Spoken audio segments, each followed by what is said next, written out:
What is up, everyone? It's Quinn here, and you guys were asking for some SuperFlex player rankings, so I had to deliver. We're going to be going through my top 60 overall players in SuperFlex drafts. I did my top 60 for one quarterback yesterday, so go check those out if you haven't seen those already.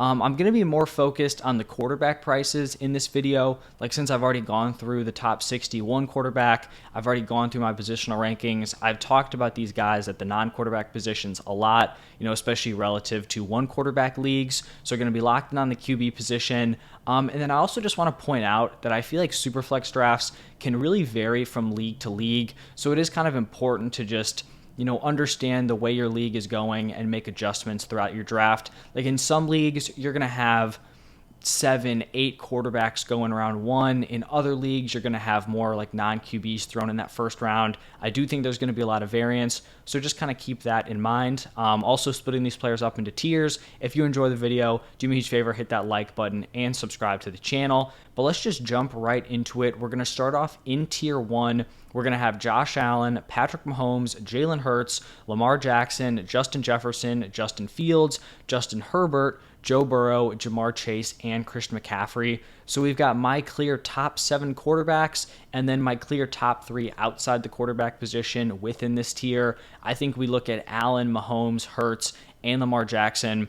These are all guys who have flashed very, very high ceilings at the quarterback position. Allen, Mahomes, Jalen Hurts, they all did it last season. Lamar Jackson has the highest scoring fantasy season of the quarterback position of all time in terms of points per game. Also, I didn't mention this at the top. I'm going to be doing 4-point per passing touchdown and PPR scoring, so keep that in mind. Also, so those 4 quarterbacks, you lock them in with your first 4 picks. You have an elite upside quarterback for your season. Then at number 5, I have Justin Jefferson. He's my clear 101 in non-Superflex, so I think he kind of slots in here nicely. And then I have Fields, Herbert, and Burrow back to back to back. These are all guys who have put together strong quarterback seasons for fantasy, and I think all 3 of these guys are still improving. Like, I don't think we have seen the best seasons out of Fields, Herbert, or Burrow just yet. And I do think the quarterback position falls off pretty steeply after these guys. So I'm going to wrap this tier up with Jamar Chase and Christian McCaffrey. I would say that if you can leave the first round of your Superflex draft with one of these 7 quarterbacks, I do think you're in a good spot kind of moving forward, because like I said, I do think the quarterback position kind of cools off. So that's going to lead us into tier 2, where we have Bijan Robinson, Austin Eckler, Tyreek Hill, Cooper Kupp, Trevor Lawrence, Stephon Diggs, Travis Kelce, Amon-Ra St. Brown, CeeDee Lamb, Saquon Barkley, and Deshaun Watson. So definitely more dominated by the non-quarterback positions. I would imagine in most of your Superflex drafts, round 2 is going to be pretty, running back, wide receiver heavy, with like potentially a Travis Kelce thrown in there. I view Lawrence and Watson kind of clearly behind those top 7 quarterbacks, but I also think both of them are kind of clearly ahead of the quarterbacks behind them. It feels like, Trevor Lawrence is kind of bound to take that leap into like the Burrow, Justin Herbert area. And then with Deshaun Watson, he's coming off of a really bad season, but prior to last year, he had been, nothing more than a mid to high end quarterback 1 in his previous 4 seasons. So you're definitely betting on some sort of a bounce back there, and you're kind of risking it in the second round. Whereas if he returns to form, he's a guy who probably would have been locked in to the first round. So I think if you're taking Lawrence, Deshaun Watson in the second round, you're probably in a good spot. If those other 7 are off the board, I don't want to reach behind these guys. I'll just hammer the non-quarterback positions.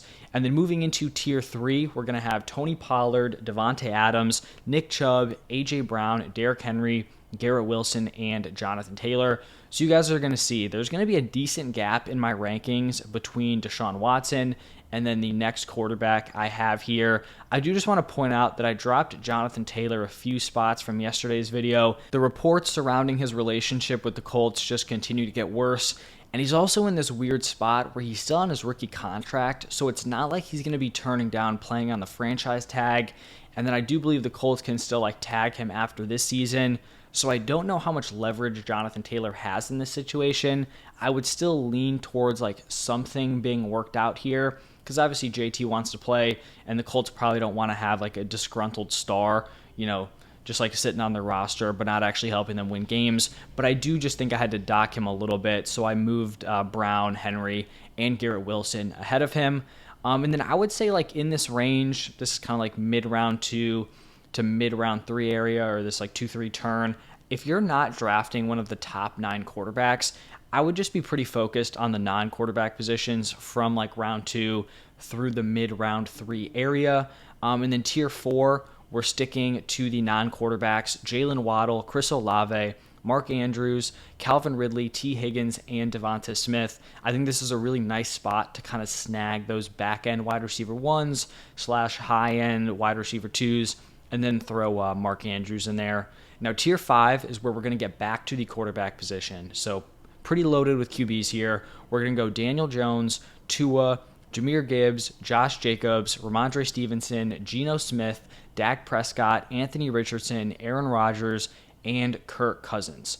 So I have Daniel Jones, Tua, Geno, Dak, Richardson, Rodgers, and Cousins.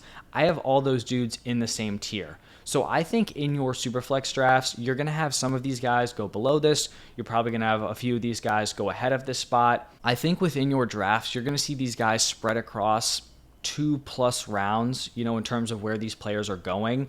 And I think once you see Trevor Lawrence and Deshaun Watson get off the board, I think someone is going to reach at the 2-3 turn for one of these guys, whether it's Dak or Tua or Daniel Jones. I think someone will reach. The way that I look at it, and I've talked about this a ton, and at a bunch of different positions also, everyone is going to view this tier differently. Some are going to have Tua as the top quarterback here. Some are going to have Dak. Personally, I have Daniel Jones, but I'm not willing to make such a stand on this tier where I'm going to draft, Dak or, Daniel Jones would be my guy. I'm not going to draft Daniel Jones at the 2-3 turn when I could have A.J. Brown or Derrick Henry. I would rather wait, see which one of these players falls, and I'll draft, Geno if he slips when the non-quarterbacks I'm going to be passing on are like Ramondre and Keenan Allen, right? There's going to be a fall off in the position players that you're passing on. I think all the quarterbacks in this tier are solid options. I mean, if they're your quarterback 2, I think you're in a great spot. I also think you're cool if you like double tap this tier, whether you go, round 3 and round 4, you get 2 players from this tier. I also think you're probably in a good spot. My overall point, though, is that I just don't want to reach in this tier because some of these players are going to slip, and I would just rather get the value instead of like taking a stand, and just passing up on great non-quarterback value. Now moving into tier 6, we're going to go pretty much back to hammering the non-QB positions. So we've got Keenan Allen, Amari Cooper, DK Metcalf, Mike Williams, Jared Goff, Breece Hall, Deebo Samuel, Joe Mixon, Travis Etienne, Christian Watson, and Jerry Jeudy. So these are pretty much going to be like your back-end wide receiver 2s and then like your high-end RB2s. I do have Jared Goff at the quarterback position within this tier. I value him below like those QBs I had in tier 5, but I also value him decently ahead of guys like Russell Wilson, who are just going to be outside my top 60. So another area where I'd be hammering the non-quarterbacks. And then tier 7, wrap it up with Najee Harris, DJ Moore, Drake London, DeAndre Hopkins, and Terry McLaurin. I think you could make an argument for a guy like Russell Wilson to slot in here. In my quarterback rankings for like 1 QB, I have Brock Purdy ahead of Russell Wilson. I think the problem with Brock Purdy here is that I think there's some risk of him not keeping the job for the full season. So if you're drafting him in 1 quarterback, right, and you have him streaming and he loses the job to Sam Darnold or Trey Lance or whatever it is, it's not a big deal because you can just scoop someone up off of waivers. But if you're in a SuperFlex league and you're counting on him to be your quarterback 2 week to week and he loses that job, that is going to be a massive hit in your lineup compared to a guy like Russell Wilson, where even if he struggles, it seems pretty unlikely that he ends up losing that starting spot. So that's why I didn't have a guy like Brock Purdy slide in here. Like I said, Russell Wilson could have filled in one of these last spots, just kind of right on the outside looking in. And then you've got some other quarterbacks that could be your QB2, your Derek Carrs, Kyler Murray coming off of injury, Bryce Young, you got some of the rookies, guys like that. So that is going to wrap it up for my top 60. I'm thinking about maybe updating these in like a week or 2. Maybe expanding these. I'll probably do the same thing for like the running back, wide receiver positions, and then also maybe like my non-SuperFlex rankings. So let me know if you guys would be interested in that in like a week or 2 from now. But thank you all for stopping by. If you did enjoy, hit that like button, subscribe to the channel. Thank you again, and I will see you in the next one.